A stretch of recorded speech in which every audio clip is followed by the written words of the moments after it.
The demand for pilots right now is insane, just in general. So it couldn't be a better time if you're wanting to get into flying. So a typical path that we would see is somebody would come in, they don't do a job, they don't do anything else. This is all they do. It's 6 days a week. You're flying once or twice a day as a general rule. What's so great here is you can come here and get your certificates and ratings in less than a year. So again, in less than a year, you're done with all your certificates and ratings, and most people will flight instruct at that point. So they'll get a flight instruction job.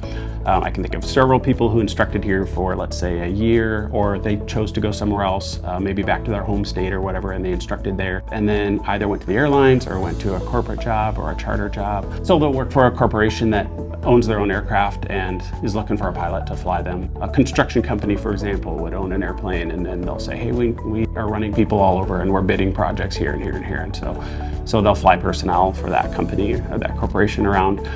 Charter's really popular too. Charter company would be like on-demand air taxi, if you will, just light jets.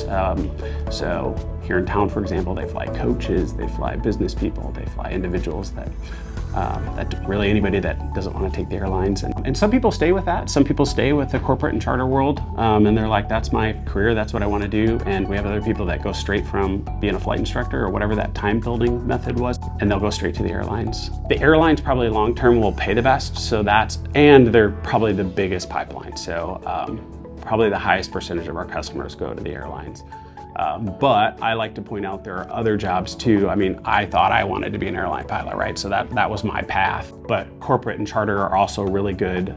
What's great about those is you might fly a variety of different airplanes. Think about Nebraska here. We have 5 or 6 airports that have airline service, but we have over 80 airports in the state. So what's so fun about flying charter is one day you might be going to Teterboro or Chicago or something, and the next day you're going to McCook, Nebraska, or Garden City, Kansas, or some small airport that this corporation has a factory at or something, you know. So it's a really, really fun mix of flying. The sky's the limit. I mean, really, what do you want to do? Whatever flying job is exciting to you, now's the time.